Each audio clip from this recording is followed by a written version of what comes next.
How's it going, my friends? How y'all doing today? I guess probably shouldn't start out videos that way because ultimately I'm not talking to anybody but the camera, but that will change once it's uploaded. It never ceases to amaze me that we can capture technology digitally like this and process it and share it with people, and it's really amazing. I stepped outside to really make a quick video, but to grab this sunshine and this beauty. I was talking to my son a little while ago, and I wanted to make a video just to kind of share the kinds of things that I think are important with our children, or rather, share with you the things I think are important for us to share with our children.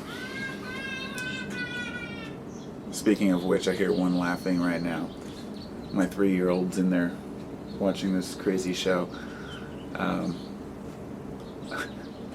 Anyway, I was speaking with my older son, he's 21, and we were talking about what's really important in life, and he was telling me how he was talking to a friend of his, and he's been trying to help one of his friends out who's had some problems in life, and they're still young, so, a person's still learning how to process things that happen to them in their early life, or as a teenager or younger. And I think that sometimes people never do process it, and it kind of turns them, it can make them very raw, it can make them very cynical or very arrogant, whatever protective measures they use.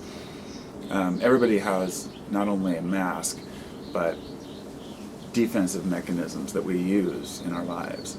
And for me, I have to really analyze myself and my intentions so I can know what they are.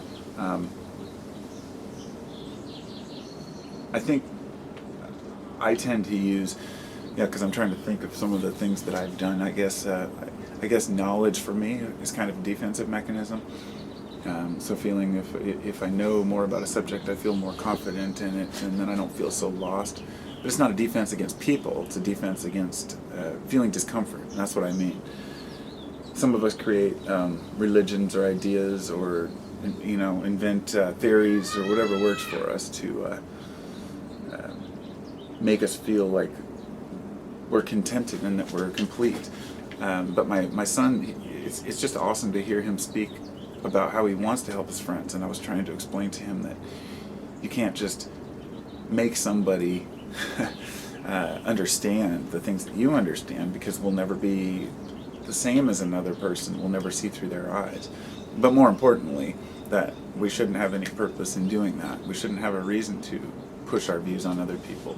And that's really not what he's trying to do, or what I try to do, and that's kind of where I'm coming from here, that I've realized that I have some pretty, strong views about certain things in life that are important. But really, I know that those are my views, and I understand that other people's values and integrity is based on different ideas, but there are some that seem to be universal, such as trust, honesty, fairness, equality, which all of those could be in the same category. But you can't extend it to saying, like absolutes.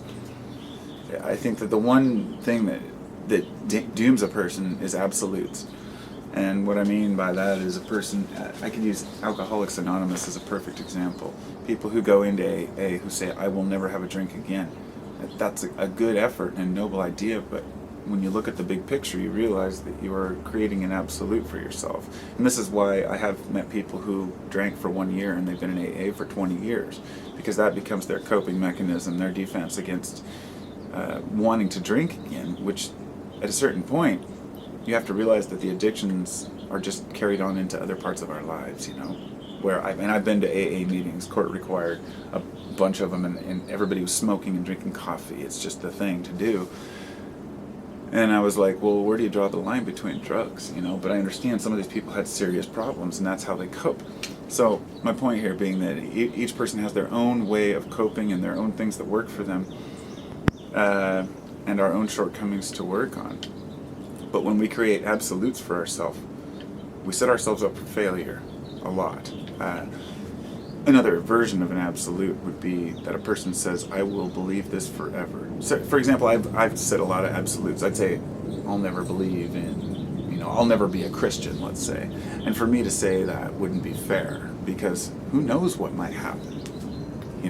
Anything can happen. I've had arguments with people about what Christianity exactly is, and I said, well, I've had the same experiences through other means that people talk about.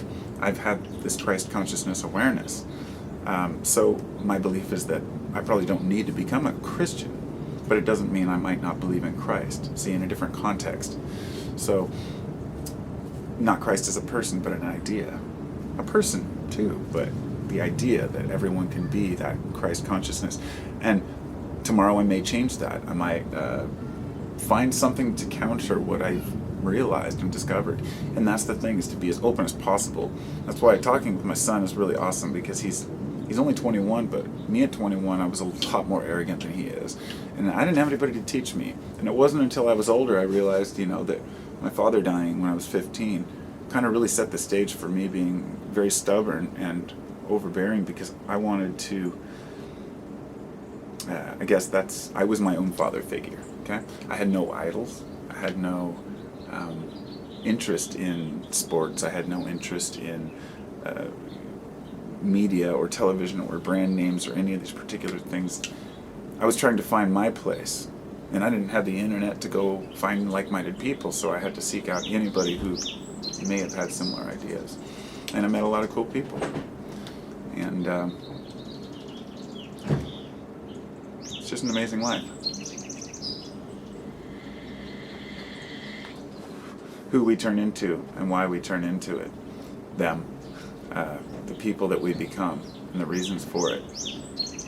All the things that as kids we don't get to really understand until we get older. In other words, we don't understand certain components about ourselves until we can look upon it and reflect. And I'm still doing that, and I'll be doing that for the rest of my life. And the biggest, moving realization I've had about that is that never stops. When you're young, you may have an idea put in your head that there's a point in life where a person becomes mature. There's no such thing as an age of maturity or an age of consent or an age of awareness or an age of enlightenment. They're all just ideas that you can attain them or not. A person could grow and live their entire life without ever maturing or ever even learning a language. But it depends on how our society conditioned us and how we condition each other and ourselves and what we allow ourselves to see. So I think the most important thing is to look within and see your own faults and realize that we project that on the world, then find our crutches and realize that we use those for survival, and then most importantly, don't throw them out. People talk about ego death. They don't understand it's not just that your ego gets crushed when you take a huge dose of psychedelics and then you never have an ego again. That's ludicrous. Ego death just means you see the big picture. You're aware and you lost yourself for a minute to realize that consciousness is something greater than an individual. But in your day-to-day life, you still have to have that. You still have to have that awareness. You still have to have an ego if you want to survive, if you want to make it through this world. So we figure out what works for us, right? And hopefully we can share that with other people. I actually have to go pick up my 6-year-old. I better look at the clock real quick, see what time it is here. Okay. Still have about 5 minutes, so I guess I'm gonna go now. I just wanted to say to everybody, that I don't really know what to say. That I wish so much that I could express how I feel. And especially to the younger generation, that they're growing. And I try really hard to be humble and not give advice. People will send me emails and messages asking certain things and like, what do you think I should do? It's hard for me to answer because I don't want to be that guy. I could easily say, this is what you should do. But even if I say this is what I do, I don't want to infect anyone else's experience. But when people truly need help, I'm glad that I can hopefully be there to help anyone who asks me for it, at least with what I know, like with my son. And that's why hopefully I've helped to guide him a little bit in his life. And he's definitely helped to teach me a lot in my life. And don't be afraid to learn from your parents or your elders. But hey, if you are a parent or an elder, don't be afraid to learn from your kids, because the younger generation often determines a lot.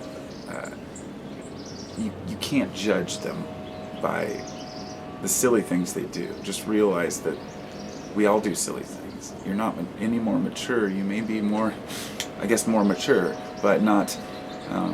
We all still make mistakes. So we're not there to laugh at the younger generation or our kids. We're there to help them. And so I guess that's all I got. Hope you all have a great day.